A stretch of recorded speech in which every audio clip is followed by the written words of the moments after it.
The David Pakman Show at davidpakman.com.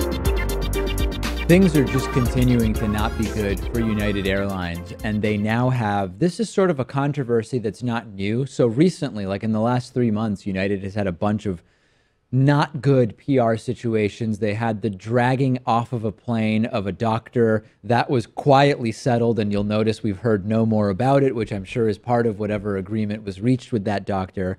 We had the wrestling away of a violin from a classical musician in the gate area who was flying from, I think, somewhere in Texas up to St. Louis to perform in some kind of major orchestral performance, and a gate agent for United felt it was necessary to wrestle away the violin. There's one other one that I'm forgetting right now. Yeah, I mean, there was like a rabbit that was killed on a plane, but I think that can just kind of happen in transport. That does happen, but I think there's still one other one. In any case, now United has apologized. Oh, it's coming back to me. Like they had a malfunctioning piece of the equipment that they didn't check out by the FAA. Yeah. It flew 23 times when it was out of proper inspection, and that would be considered a safety risk. So now United Airlines is apologizing after a video was released of a Houston United employee pushing a 71-year-old passenger to the floor during an argument that ensued about that passenger's ticket. And you see in the video the man left lying there motionless. It took place about 2 years ago,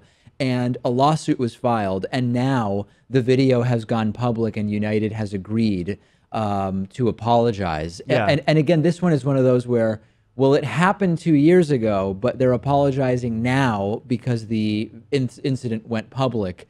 It's just wrestling pushing a customer to the ground over a ticket. Yeah, so apparently the ticket wasn't in good enough condition for security to accept it. So the guy did the natural thing, which is to go back to the airline and request a new ticket. Sure. He paid his money. You'd expect to just get a new one.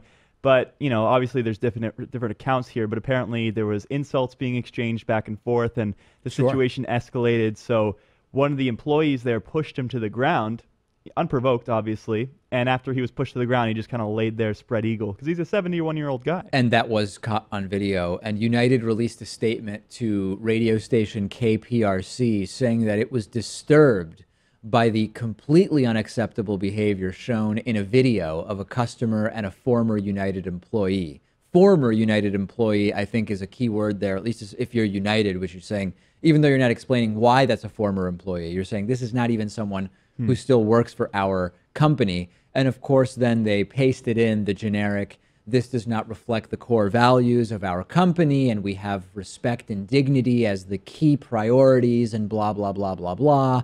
And, you know, we're in touch with the customer to apologize profusely. Well, you know, United's tagline is fly the friendly skies. Yeah. But I think all these incidents happen where either the plane's on the ground or they haven't even boarded yet. So I think they're still in keeping with their tagline. Yeah, once you get up in the air, apparently, service is acceptable. But good luck getting there. My brother flew into town yesterday on United and was delayed 3 hours. But it only seems like about half of that delay was because of United. The other half was actually because of an air traffic control. So I found out yesterday, I mentioned to you that he was heavily delayed, Pat. Boston Airport is resurfacing one of their runways right now. And this is the runway that handles half of the air traffic.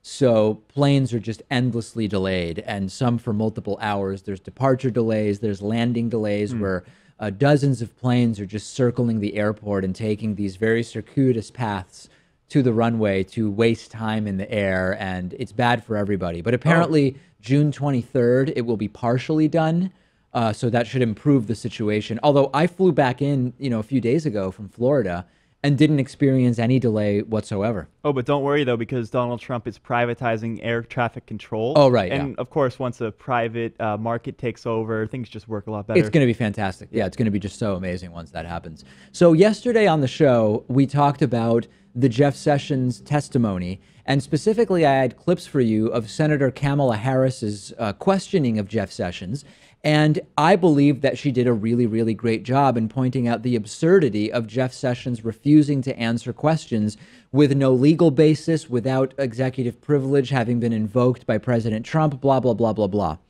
And not surprisingly, her performance, her questioning is being framed by some on the right as sort of a hysterical, outlandish person who's just unhinged. And it's so funny. There's a gender angle to this, I am convinced. Martha Stewart is a really good example of this, where Martha Stewart's sort of business acumen has often been seen as her sort of being a bitch, right? And this has nothing to do with the fact that she obstructed justice and ultimately ended up serving prison time. This has nothing to do with that.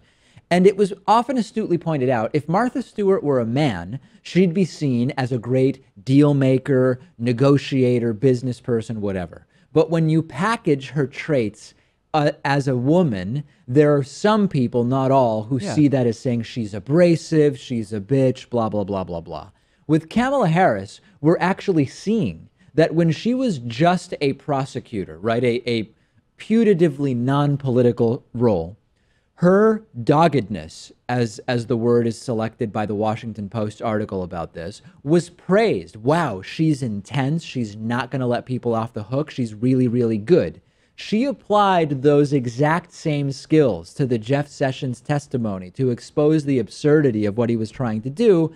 And now all of a sudden, according to Republicans, she's unhinged, she's hysterical, and there's a partisan element and there's a gender element. There absolutely is a gender element. I mean, when a guy screams and yells up in Congress or whatever in politics, people look at him as formidable, as someone who's passionate, right? And when a woman does it, she's shrill or nagging. And of course, you know, women are so underrepresented in Congress. I think I wrote down the numbers: 83 out of 435 House seats and only 21 out of 100 senators. Right. We're talking about half the population here. Yes, we are. Yes, we are. And this is not a new thing. And I know there are people who consider themselves either anti-feminists or men's rights activists or whatever the term will be, who will say there is no gender angle to this story.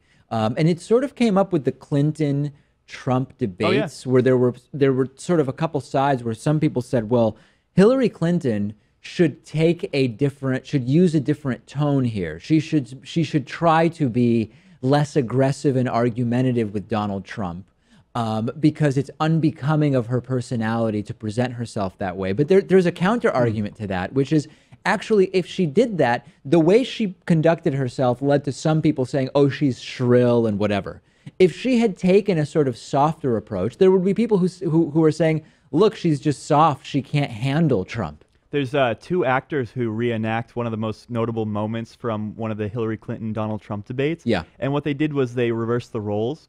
So a man plays Hillary Clinton's role and a woman plays Donald Trump's role. And when you watch that, you can really tell why Trump was able to win the election. Yes, that was, and I don't remember who the actors were or the circumstances of that, but I saw it and it was really, really good.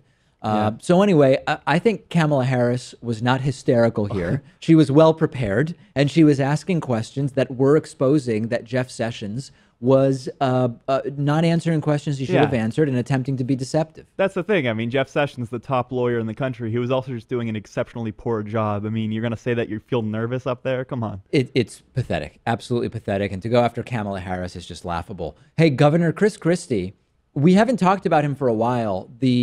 At some point, I think he was sort of given a non-offer of the FBI job by Donald Trump. I think reportedly Trump said something to him like, Chris, you don't want the job, do you? Something along those lines, which was basically saying, I'm asking you if you want it, but the right answer is no. And Chris Christie reportedly said something like, no, I don't want the job. But other than that, we haven't heard that much about Chris Christie, and his approval rating is at 15%. There's a new Quinnipiac poll, which has Chris Christie at a 15% approval. We've heard about Congress's 9 or 12% approval rating. I've never seen a 15% approval rating for a governor. We don't hear that much about many governors, so it may be just because it's not been reported, but this is stunning. Yeah, and you have to attribute most of this to the Bridgegate scandal. I mean, two of his top aides are facing prison time for that. But there's other factors as well, like he keeps being an apologist for the Trump administration. He was considered for many roles in that, and once you don't actually commit to that, of course, you're going to face some backlash in a blue state like New Jersey. So there's many different things at play here. New Jersey is similar to Massachusetts, I think, although I don't have a long list of New Jersey governors. I mean, I know John Corzine was a Democrat, and if you go back before, I have a feeling that it's a blue state overall that, like Massachusetts, has this tendency to elect Republican governors. Although maybe I'm not right about that. But in contrast, Charlie Baker, the governor of Massachusetts, has the highest approval rating out of any governor in the whole country. It's like 75%. He's what we call a decaf Republican. Massachusetts Republican, right? Yeah, I mean, it also kind of works in a way, too, because the legislatures are both so overwhelmingly Democratic. Yeah. So that if you have a Republican governor, you have to kind of come together to make some actual legislation that will work. If you want to do anything, if you're going to do anything as a Republican governor in a blue state, you're going to have to work with a liberal legislature, no doubt about that. So David Paterson, the governor of New York back in 2010, in March of 2010, he had a 21% approval rating, which is very, very low. And there are a couple other examples. George Lemieux of Florida in 2010 had a 22% approval rating. Daniel Malloy, I think that's how it was pronounced, in Connecticut last year at one point had a 24% approval rating. And also in Connecticut in 2004, John Rowland had a 24% approval rating. So 15 is very low. That's very low. Even George W. Bush, I think the lowest he ever got down to was in the high 20s or so. Yeah, and that's after I think it's after he completely bungled the response to Hurricane Katrina. I think, wasn't that his low point in approval? There were so many. I mean, like the second half of his presidency was just terrible overall. It was all riddled, yeah. I mean, but where does Chris Christie go for here? I mean, you have to feel bad for the guy. I mean, first he was considered, running for president. That didn't work out. Maybe he could be Trump's vice president. No. Nope. Maybe his attorney general. No. Then when there was this idea that, it was kind of pie in the sky to think that Trump could win, that he could lead his transition team. Once he actually did win, no, he was out. Mike Pence was in. So wasn't he temporarily running Trump's transition team? For a few days. It was only that long? The guy prosecuted Jared Kushner's father. Right. So Trump has to make a decision there, and of course he's going to go with his own family. Yeah. My favorite Chris Christie moment from the entire 2016 presidential cycle was after Christie dropped out and endorsed Trump. Yeah. And he stood behind Trump during a bizarre press conference, and he just looked like he had really bad shellfish an hour and a half before.